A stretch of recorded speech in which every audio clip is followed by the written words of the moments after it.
Wait a minute. Sego, Scano, Ani. I just greeted you in 3 native languages. The first native language that I greeted you in was Mohawk. The way you say hello in Mohawk is you say Sago. So first me, then you. Sago, that's good. Second native language that I greeted you in was Cayuga. The way you say hello in Cayuga is you say Scano. So first me, then you.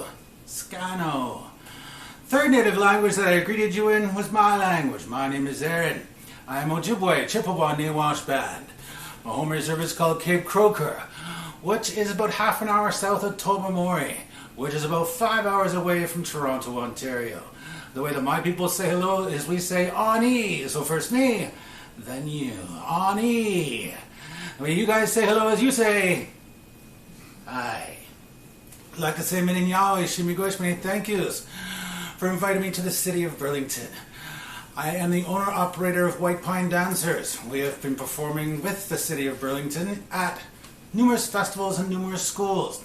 So some of you might recognize me. I haven't brought my dancers here because we're inside and we're all on isolation and lockdown due to COVID. We were due to perform at Canada Day this year, 2020, but as we all know, it got shut down, which is okay. Well, hopefully we'll see you all again next year. Okay, I'm also a First Nations storyteller. I've written a book called Jack's Story. I've done a few movies and TV documentaries and so on and so forth. But what I really like to do is be on stage with White Pine Dancers and to share teachings and stories with you. Now, I am a Ojibwe, but when I was 3 days old, I was adopted out of my native family and into a non-native family. This is what's known as the 60s scoop. This happened after the residential schools were shut down. All right, so as I grew up, my parents loved me. They gave me caring. I was one of the lucky ones who survived, went through a 60s scoop with a very supportive family, of which I'm very thankful for still to this day. All right? But when I was growing up, we used to go to the park, Mohawk Park in Brantford, Ontario, and all the kids would ask me, "What are you? Are you Portuguese? Are you Italian?" And I'd say, "No, I'm Ojibwe." And all those kids would bounce around me and they all go, "Ojibwe, Ojibwe, Ojibwe." And I didn't know what that was about, but I knew it didn't make my heart, my spirit feel very well. Because when I was growing up in grade school, they didn't teach us anything about First Nations culture at all. Right? So I didn't learn anything about First Nations culture until my last year of high school. And when I went to high school, which was many, many moons ago, we did have a grade 13. When I was in grade 13, I took American history. When I took American history for 1 week, we studied the American Revolution. And for 2 days of that 1 week, we learned about Joseph Brant and the Six Nations of the Grand River Territory and their contributions to the British and the American Revolution. This is the first time that I learned that the city I was living in, Brantford, Ontario, was named after Joseph Brant. 20 minutes from where I live right now today in Brantford, Ontario, is the Six Nations of the Grand River Territory. It is Southern Ontario's largest reserve. It has close to 20,000 First Nations people living upon it. It takes approximately 1 hour to drive from one end of the Six Nations of the Grand River Territory to the other end of the reserve. Right? So when I was growing up in high school, my favorite subjects were English, science, phys ed, of course, art, and drama. Hated math. Still hate math. To this day, I hate math. My son is 12 years old, and he's already doing high school calculus. So my son is also smart, or my son is so much better at math than I am. So those are the subjects that I love to do, but my parents told me the exact same things that some of your parents will tell you. When you're in high school, last year of high school, your parents would tell you, you cannot live in our basement for the rest of your life. You're going to have to go out and find your own way. So you're either going to have to go back to school, another college, university, or you're going to have to find a full-time job. Now, I was a typical high school male. All I wanted to do was stay home and look for girls. So I was lazy. So I didn't really want to find a full-time job yet because I really didn't feel like I was an adult just yet. So I thought to myself, I will go to school. I will go to post-secondary school, like a college, university. But again, I'm lazy, typical high school male. I sat there and I said, what's the easiest thing I can take in college or university? So I was in art. I was a good artist, so I figured, well, why don't I see if I can do something dealing with art? So I applied to Sheridan College for classical animation. And I was accepted there. Classical animation is where you learn how to draw cartoons. This is way before CGI, way before computers, way before The Incredibles. Right? So I was learning how to do that. So I went to Sheridan College for classical animation, and it took me 2 years to realize I didn't want to spend the next 20 years of my life drawing out other people's artwork. So I left that college. I went into Mohawk College for graphic arts production coordination, so graphic arts. And what I learned in that college was that graphic arts has less to do with arts and more to do with math. So I left that out. Now I'm about 22 years old. I'm living on my own. I need to find some way to support myself. In my wallet, I have a Native Status Card. A Native Status Card is a card that is given to First Nations people by the Canadian government so that they are recognized by the Canadian government as being a First Nations person. Right? It's basically a card that has two numbers on it. An individual number for yourself, has a picture of you. It also has a number from where you're from. So that's what a Native Status Card was. So since I have a Native Status Card, I figured, well, why don't I see if I can find a job at a Native organization? And I was lucky enough to find a job at the Woodland Culture Centre in Brantford, Ontario. And that's where I really started to learn about First Nations culture. That's where I learned about Joseph Brant. That's where I learned about the Six Nations of the Grand River Territory.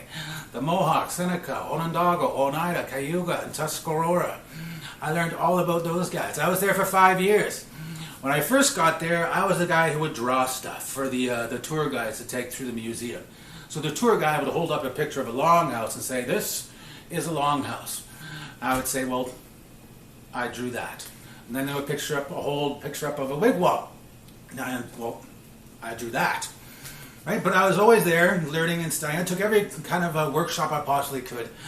I took language, I took set design, I took acting, I took writing. We did historical teachings, we did art teachings. And one of the things that they taught us, or the workshops that I really enjoyed, was a First Nations storytelling workshop. Because it had all the things that I love to do. Everything I did in my past, up to that point, just came together in that First Nations storytelling workshop. You could be dramatic, you could share history, you could share teachings, you could create characters. You could do anything you wanted within a First Nations storytelling workshop. So that's where I first got my first inkling of what First Nations storytelling was. Anyway, I was there for 5 years. I worked me up from that guy who was drawing things to the guy who was actually leading the tours through the museum and designing my own curriculum. So I became the assistant museum education manager. But I was on contract.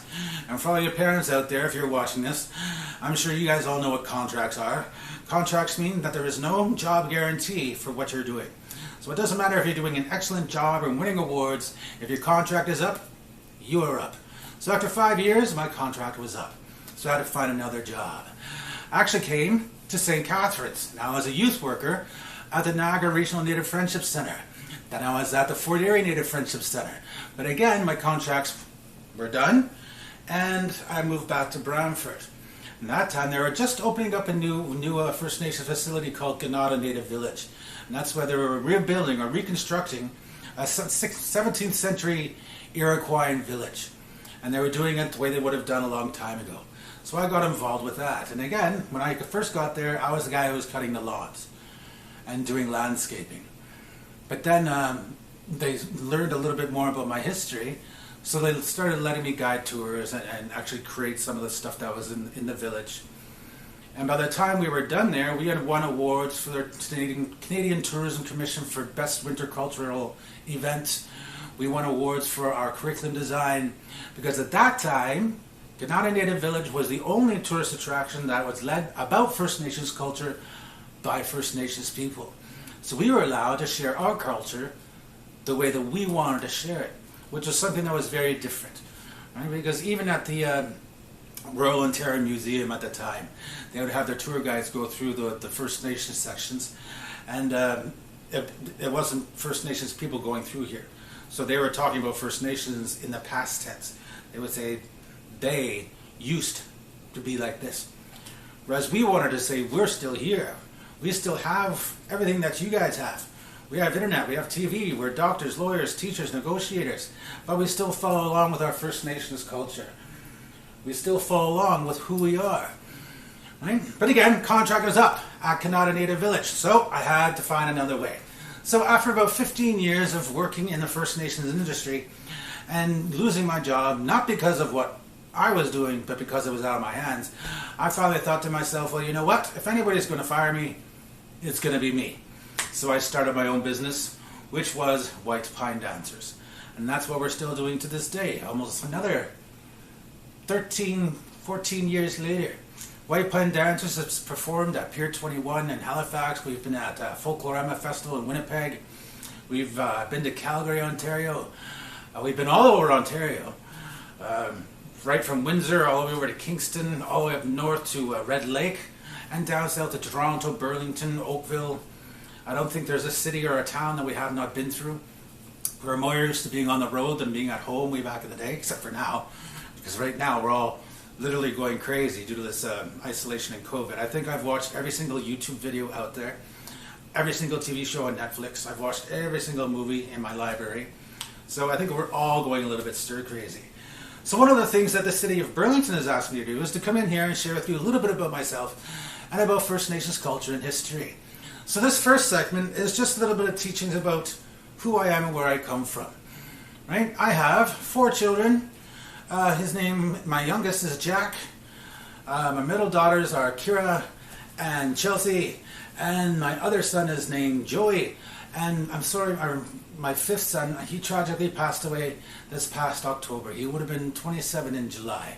So his name is Daxton. So he's looking down, or he's with us all the time right now. Right? But today, while we're filming, it is June 21st, which is National Aboriginal Day. It's also the summer solstice, which means it's the longest day of the year. Right? It's also Father's Day. So, on behalf of myself and my family, to all the fathers out there, both fathers and stepfathers, we would like to wish you a happy Father's Day, a safe and happy June 21st, and we hope to see you again soon in the year 2020. Right, again, I'm from White Pine Dancers. You can visit us on Facebook at White Pine Dancers. You can visit us on YouTube at White Pine Dancers.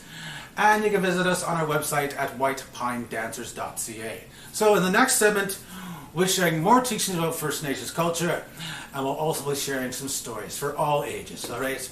So hopefully come back again. We'll see you soon. Ona Agoyo.